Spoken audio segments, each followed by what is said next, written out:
मगर क्यों बनाते हैं? पुराने समय में किसी के दिमाग में तो आया होगा ना कि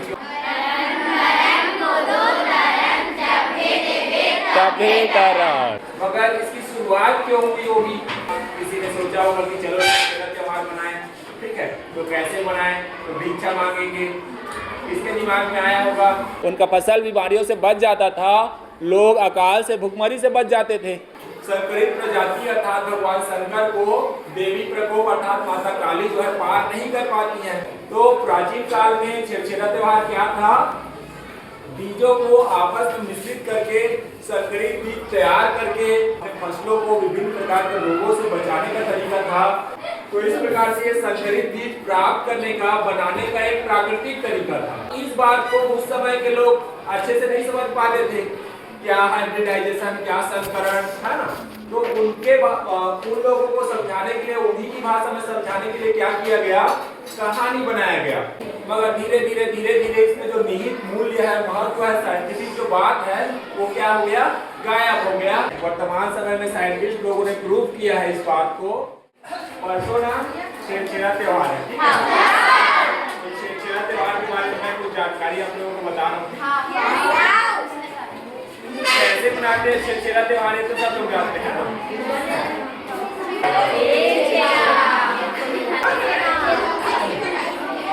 कैसे मनाते हैं? लेके जाते हैं छेरछेरा त्योहार मनाने के लिए। क्या बोलते हैं?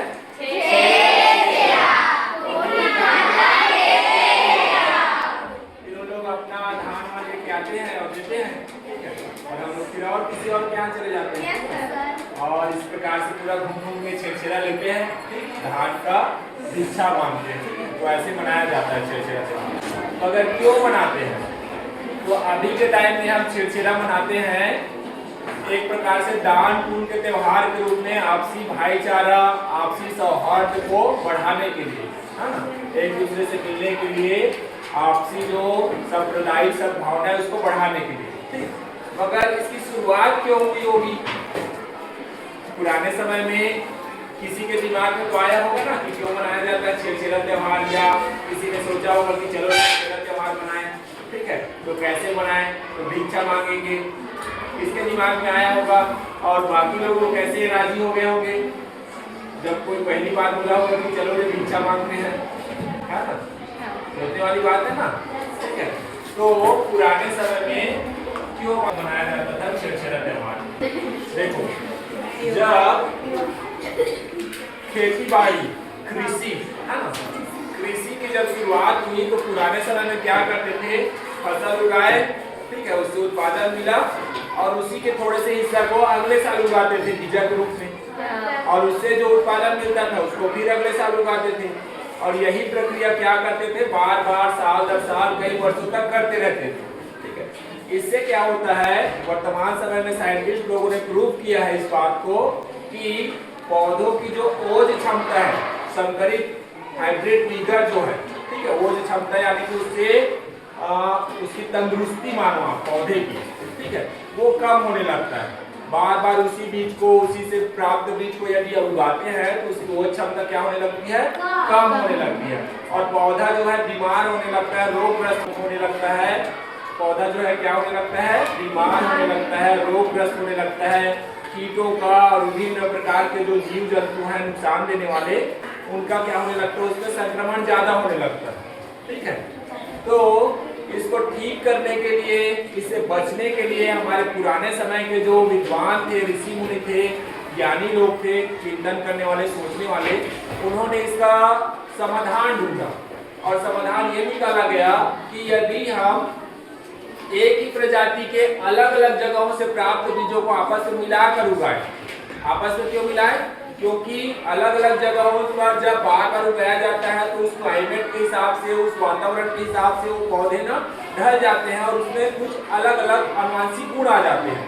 जैसे हम भारत के लोग अलग दिखते हैं, अमेरिका के लोग अलग दिखते हैं, है ना, इंग्लैंड के या दक्षिण अफ्रीका के लोग अलग दिखते हैं। तो क्यों हुआ ऐसे? लाखों वर्षों में उस वातावरण के अनुरूप उन लोग बदलते गए, थोड़ा थोड़ा उसमें परिवर्तन आते गए, है ना। तो ठीक इसी प्रकार पौधे भी क्या होते हैं? बदल जाते हैं और उसमें कुछ अनुवांशिक गुण अलग आ जाता है, ठीक है। यदि हम उसको आपस में मिला दें और एक साथ उगाएं तो पौधे क्या होंगे, आपस में पास पास उगेंगे। आपस में क्या होंगे, पास पास उगेंगे और इनके आनुवंशिक गुण क्या है, अलग अलग है। ठीक है, तो जब हवा चलेगी पौधे आपस में हिले डुलेंगे। ठीक है, तो इनके परागकण जो इसमें फूल बनते हैं छोटे छोटे, उस परागकणों का क्या होगा, आपस में एक दूसरे में स्थानांतरित हो जाएंगे। ठीक है, इससे क्रॉस पॉलिनेशन या पर परागण होगा।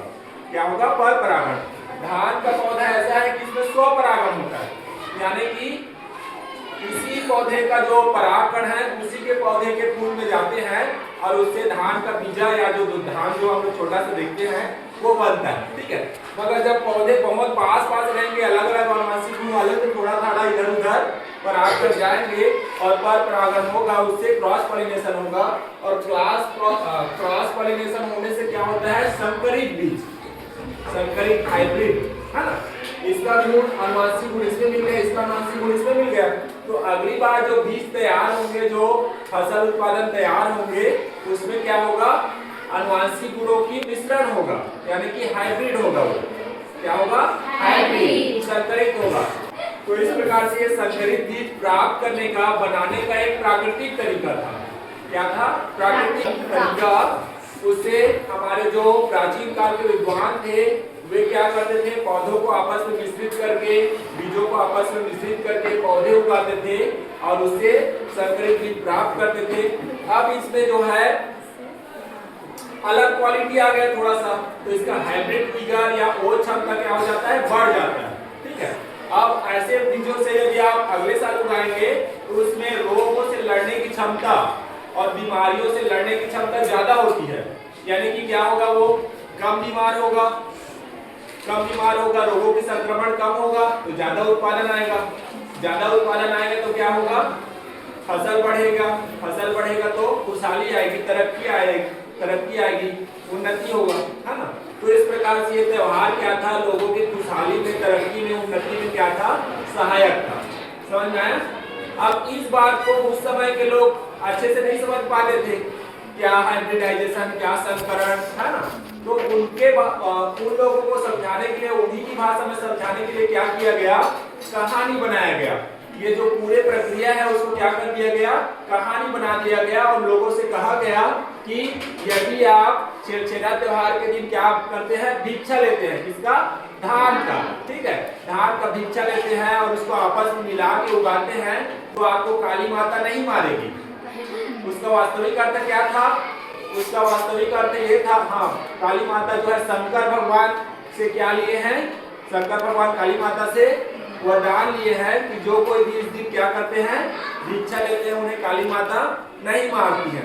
ऐसी है ना, उससे जो कहानी है वो, उसकी कहानी ये है कि जो कोई भी छेरछेरा त्योहार के दिन, पूर्णी के दिन दान का, अन्न का भिक्षा लेते हैं, उसको काली माता जो है नहीं मारती हैं, क्योंकि शंकर भगवान उनसे क्या लिए रहते हैं, वरदान लिए रहते हैं, उनके रास्ते में लेट जाते हैं, फिर उनको पार नहीं कर पाते हैं।